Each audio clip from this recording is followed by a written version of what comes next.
Welcome back after that 15 minutes break. So as you can see here now, we have still covered only 3 sections under the demonstration. So we have 5 more sessions to cover. So today, in fact, is the day that we have the longest content to cover in the maps. So we might have to go on at least for another 1 hour of demonstration before we move on to the exercise. But the exercise is not a lengthy one today. So hopefully we'll try to finish the entire thing around the same time with the exercise. Right, so the next section is about facility and thematic layers. So we have, as of now we have seen how to add layers, and we have also applied filtering to the facility layer. Now what we will try to do is we will try to add a thematic layer to the existing facility layer that we have added and see how it comes. Okay, so hope you can see my screen. And okay, where am I? Yes, I'm here. So in this one, we have this facility layer, and we have one more thematic layer where we have highlighted HIV test performs for last 6 months with a filter for female. Okay. So what we will do now is we will try to add another layer, a thematic layer on top of this one. Right?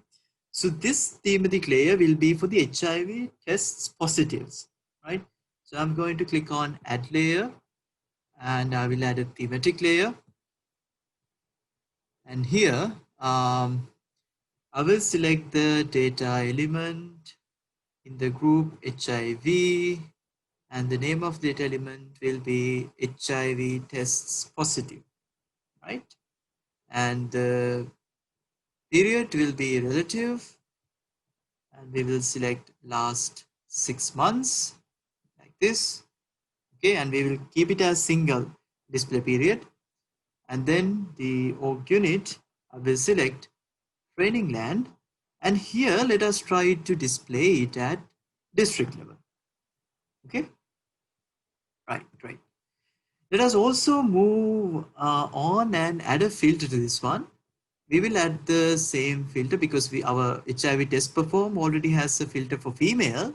We have to make sure that whatever we are adding also on top of that has the female filter, otherwise it will not look nice. Let's also try to add the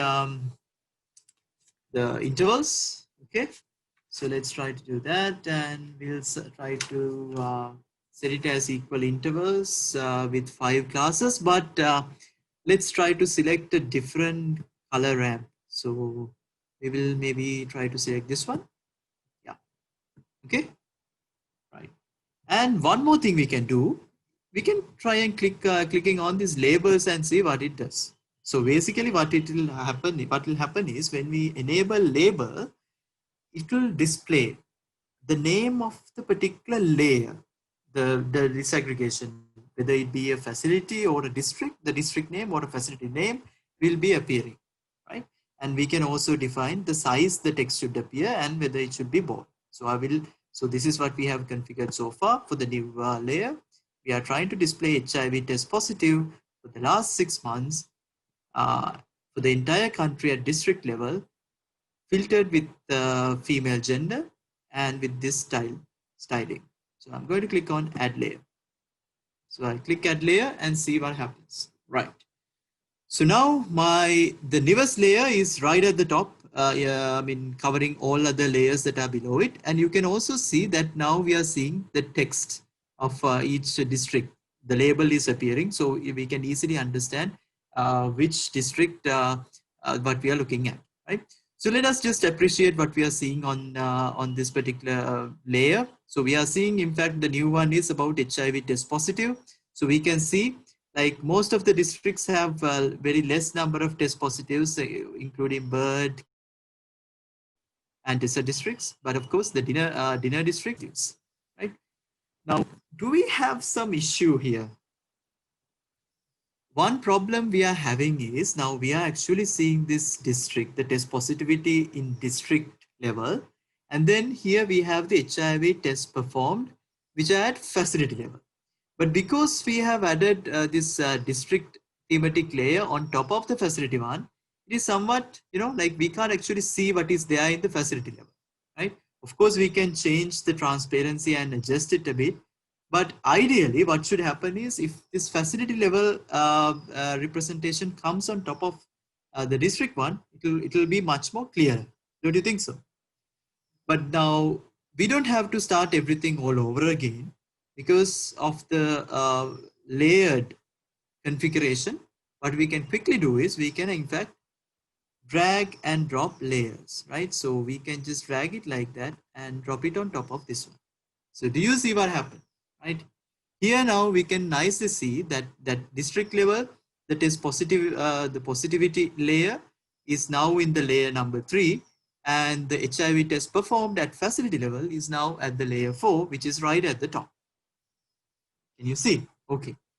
Now, when we do something like this, right? I mean, this is another nice way of interpreting data.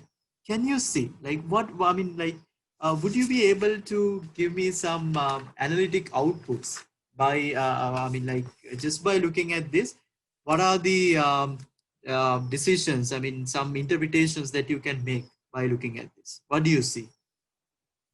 Anybody? Let's discuss what you see in this map now. What can you see? Let me just in a bit, maybe, like, so you can get a better idea. What do you see? Maybe Anybody? the more you test, the more you get positives. The more you test, the more you get positive. Okay, let's see why he says like that. So why do you say like that? Can you explain, taking example of one of the districts? Yes. So like, what do you see? Yeah. Which Maybe one if were you you looking at?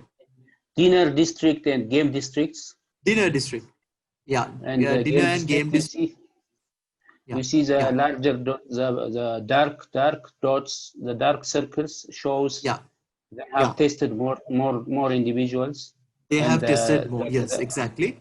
and the green background on the on the polygon shows there are more positives than the other districts. Exactly.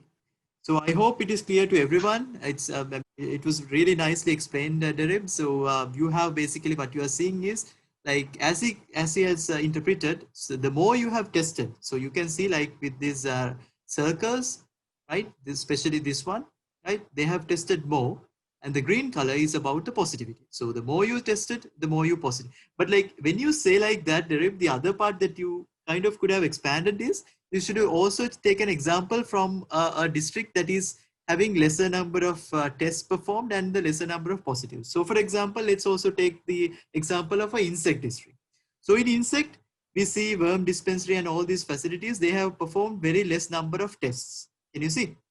Because all these dots are in yellow color, light yellow color, because the number of tests performed are less. And similarly, when you look at the background also, the number of tests positive are also low, right? So they have performed less number of tests and the positives also somewhat less. Can you see that? That's about that. And what about the country in general? Like if you are to comment about this training land, what would you say? I mean, like, so you are writing about HIV profile of the training land. Just by looking at this map, what can you say about the training land? Country in general. What else? So for example, HIV in general is less prevalent in training land. Yes, HIV is less prevalent in training land. And if you are just advising, maybe like a travel advisor or something, what would you say? Like if you visit training land, what would you say? Don't go to dinner and game district. Okay, yeah. So yeah, I'm just trying to interpret the data. Yes. So the thing is, you can just look at training land and say, I mean, if you visit training land, you can say mostly the southwestern part of training land seems to have high test positivity and high number of HIV cases reported in the southwestern part. So maybe you have to be careful if you are visiting southwestern part of training land, which is in fact having more tests positive as well as more tests performed. So like one other thing you can do is you can actually check why this part of country is having more test positive and more HIV cases in general. So maybe if you can actually have that data also, say maybe like if you can add some population data or some other supporting data, maybe the capital of the training land country may be somewhere around here, right? And the population may be mostly around this area. So that may also be one reason, right? So and another interpretation would be like if we have sufficient data, we can just, right? So in this training land, we have two major cities, right? Maybe the capital is located in the southwestern part, and this is another city that is there in the training land, which is also densely populated. So the training land country may have two mostly populated areas. One is southwestern, and the other one is this particular area which is in the dinner district.